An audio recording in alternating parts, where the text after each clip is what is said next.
안녕하십니까 유튜브 시청자분 황금 메이크입니다. 추적추적 비가 많이 왔는데 비 피해 없으셨길 바랍니다. 폭우로 피해 보신 분들이 많아가지고 저도 요새 다른 부업을 하는 게 있어가지고 정신이 없어가지고 영상을 잘 못 올렸습니다. 죄송합니다. 오늘 영상은 간단한 영상인 건데요. 미신놈들이 많이 늘어나고 있다라고 생각하시면 될 것 같습니다. 신림동 무차별 칼부림 사건이 일어났다고 하죠. 근데 보면은 피해자가 원래 보통 사이코패스나 또라이 같은 경우는 이제 자기보다 약한 사람을 공격하는데 이번 사건 같은 경우는 불특정 다수입니다. 아무나 눈에 보이는 사람 찔렀다고 하죠. 무려 4명이나 피해를 봤다고 알고 있고요. 기사를 여러분 함께 보시면 될 것 같습니다. 남들도 불행하게 만들고 싶었다. 사람 많은 곳을 골라서 했다. 이 사람은 소년부 송치 전력이 14건이나 되고요. 수사 경력 자료가 17건입니다. 되게 생각하면은 상습 범죄자라고 볼 수 있어요. 그리고 이제 이게 녹화본이라는데 보면은 도주하고 있는 장면이 도주 같지 않아요. 살살 걸어가는 것 같은데 뛰어가는 그렇게 막 급하게 뛰어가는 것 같지도 않고 네. 보시면은 그 한동훈 장관이 나와서 뭐 이제 유감을 표하겠다, 뭐 이제 방안을 고민해보겠다 얘기했는데 사실 도라이는 어떻게 할 방법이 없어요. 제가 생각할 때는 도라이는 도라이기 때문에 이거는 뭐 정부에서 사과할 일은 아닌 것 같습니다. 이번에 사망된 게 사망자 한 명이고요. 칼 맞으신 분이고 부상자 3명. 이거 이 사람을 제압한 사람들이에요. 피해자는 모두 남성이고 가해자랑 비슷한 연령대이자 가해자보다 장신. 그러니까 자기보다 강한 사람들을 건드린 거예요. 그러니까 육체적으로 봤을 때 키가 크고 피지컬이 좋으면 안 건드리잖아요. 보통 우리가 이게 이제 자기보다 더 뛰어난 사람들을 공격했다는 게 문제인 거예요. 보통 그러지 않거든요. 사이코패스들은. 이 사람들도 계산적이기 때문에 내가 피해 입는 거 싫어가지고. 근데 이번 사건은 좀 다르다. 그냥 묻지마 사건이라고 보면 될 것 같습니다. 지금 기사 내용을 읽어보면 묻지마 칼부림 사건의 피의자인 33살 조모 씨. 자, 33살이면 지금 아마 만 나이니까 35살쯤 됐을 거예요. 범인은 남들도 불행했으면 좋겠다. 라는 취지로 진술했다는데, 그러니까 아마 우울증이나 비관자의 확률이 많이 높을 것 같아요. 제가 생각할 때는 여기 경찰 조사관은 나는 불행하게 사는데 남들도 불행하게 만들고 싶다고 분노로 가득 범행을 했다라고 취지로 했다는데 이 22일자 기사입니다. 어, 신림역 인근 골목을 범행 장소로 정한 이유는 이전에 친구들과 술을 마시 몇 번 방문한 적이 있어서 사람 많은 곳으로 알게 사람 많은 데에서 나보다 잘나면은 그냥 이제 했다는 거고 그리고 초기에 펜타닐을 했다고 주장했다가 이제 음성 나오자 진술 번복하고 근데 이것도 어디서 들어서 뭐 감형받는 만에 그런 소리 했는 것 같아요. 그리고 이제 구체적인 범행 동기 경위 조사하고 살인 미수 혐의로 구속 연장을 신청할 예정이다. 네, 아마 바로 될 것 같습니다. 이게 이날 사건이 20대 남성을 흉기로 수차례 찌른 다음에 골목 안쪽으로 이동해서 다른 사람들도 또 흉기를 휘둘렀대요.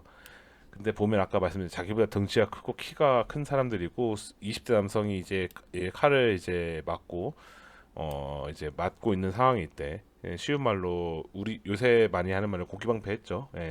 칼을 맞고 있는 상태일 때 제압을 한 거고 이 칼 사이즈가 20cm 가까이 했다고 해요. 거의 이 정도면 일반 부엌 칼보다 조금 더 긴 사이즈 아마 횟집에서 쓰는 칼일 것 같아요. 우리 흔히 말하는 사심이라고 얘기하는 그 칼인데 그리고 수차례를 이렇게 난도질을 했다는 거죠.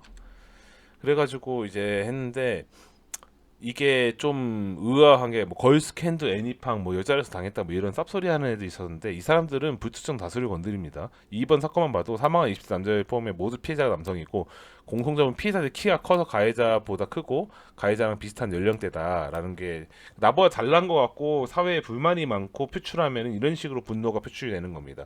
이렇게 무서운 일이 벌어지는 거예요. 그리고 한 명은 이제 위중한 피해자들을 됐고 경찰은 누가 칼을 치고 도망간다라는 신고를 받고 이거 얘기했는데 자 15분 동안 칼을 이렇게 됐다는 거죠. 이렇게 되면은 어떻게 할 수가 없어요. 그래서 우리는 항상 우리를 지킬 만한 수단을 가지고 다녀야 됩니다. 정당 방위로 내가 뭐 이제 뭐 되더라도 처벌을 받는 한이 있어도 내 몸을 지키는 건 나밖에 없다는 거 기억해야 합니다. 이 15분은 굉장히 길기도 하지만 짧은 시간이기도 해요.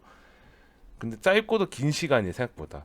그러면 이 시간 동안 내가 만약에 그런 극한 상황이 달려 있으면 굉장히 엄청나게 이제 시간이 긴 시간으로 느껴질 거예요. 아마 그 당사자 입장에선. 그렇기 때문에 우리는 우리 지킬 수단을 항상 가져야 된다. 그리고 뭐 이렇게 흉기 들고 칼 들고 난동 피는 놈을 어떻게 제압해야 돼요? 피해 없이 불가능하잖아. 우린 유전자가 아니고 영화에 나오는 그런 특수 요원이 아니잖아요. 막 손목 발로 손으로 탁 쳐갖고 떨어뜨리고 막 그렇게 우리는 그런 호신술을 일반인들은 배우고 다니지도 않고 그 뭐 군대에서 배울 수도 있겠지만 그 배운다고 해서 그거 바로 쓸 수 없습니다. 그거 항상 기억해야 돼요. 이 사람은 이제 사는 게 어려워서 범행을 저질렀다고 하고 세상 살기 싫다고 세상에 대한 증오와 분노가 이제 가득 찬 분인 것 같은데 이런 사람이 날뛰고 있다는 건 그만큼 살기가 팍팍해지고 있다는 걸 생각하면 됩니다. 그럼 제가 윈터 커밍 겨울이 오고 있다라는 얘기가 아마 체감되실 겁니다. 앞으로 점점 더 많이 늘어날 거예요. 이런 강력범죄 같은 경우는 왜냐면 빈곤해지면 빈곤해질수록 다른 사람을 피해를 많이 주기 때문에 이런 사람들이 나오기 시작할 겁니다.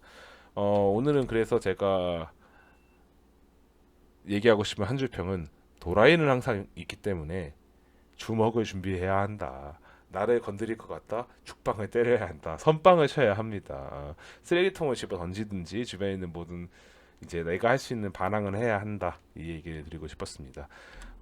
좀 심각한 얘기에서 제가 웃음길 많이 빼고 가능한 얘기했는데 마지막에 얘기했는데 좀 웃음길 나왔네요.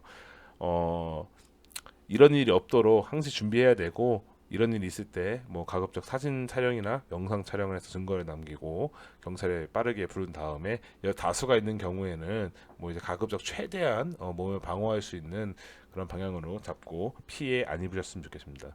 돌아가신 유가족 분들에게는 심심한 위로를 드리겠습니다. 오늘 시청해주신 유튜브 시청자분 감사하고요. 이 영상 괜찮았다면 좋아요와 구독 하나 눌러주시고 댓글 달면은 답글 달러 가도록 하겠습니다. 시청해주신 유튜브 시청자 여러분 감사합니다. 황금 미크였습니다.